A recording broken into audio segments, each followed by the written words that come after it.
அந்த இடத்தோட உண்மையான பேர் என்ன தெரியுமா? Devil's kitchen.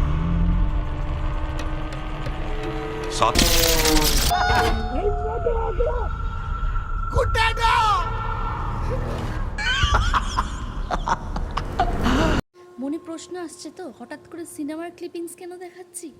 এটা মঞ্জুমাল বয়েজের ক্লিপিংস। আমরা অনেকেই দেখেছি 2024-এ ফেব্রুয়ারি মাসে মুভিটা রিলিজ করেছে। হ্যাঁ, মুভিটা খুবই রিয়েলিস্টিক, একটা সত্য ঘটনার উপর বেস করে মুভিটা করা হয়েছে। এইটা তামিলনাড়ুতে কোদাইকানালে অবস্থান করছে গুনা গুহা, যাকে বলা হয় ডেভিলস কিচেন। আচ্ছা, কেন ডেভিলস কিচেন বলে সেটাও আলোচনা করব। এই গুহাটা সমুদ্রপৃষ্ঠ থেকে 2230 মিটার উচ্চতায় অবস্থান করছে। 1991 সালে একটা মুভি রিলিজ করেছিল কমল হাসানের, তো সেই সিনেমাটার নাম ছিল গুনা। তো ওই নাম থেকেই এই গুহাটার নামকরণ করা হয়েছে।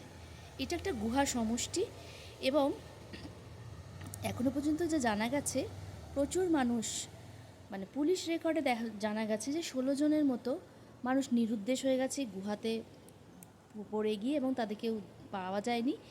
কিন্তু এই যে সিনেমাটা এখানে দেখানো হয়েছে, যে সত্যি ঘটনা এটাই ছিল যে একটা বন্ধুদের গ্রুপ এই গুহা ঘুরতে গেছিলো এবং সেখানে তাদের মধ্যে একজনের এই বিপদ হয় এবং সেই বিপদ থেকে তাকে উদ্ধার করা হয়।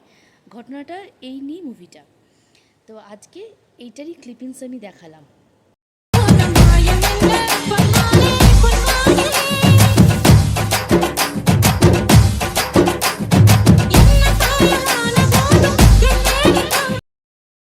মানে একটাই প্রশ্ন, কেন এটাকে ডেভিলস কিচেন বলছে?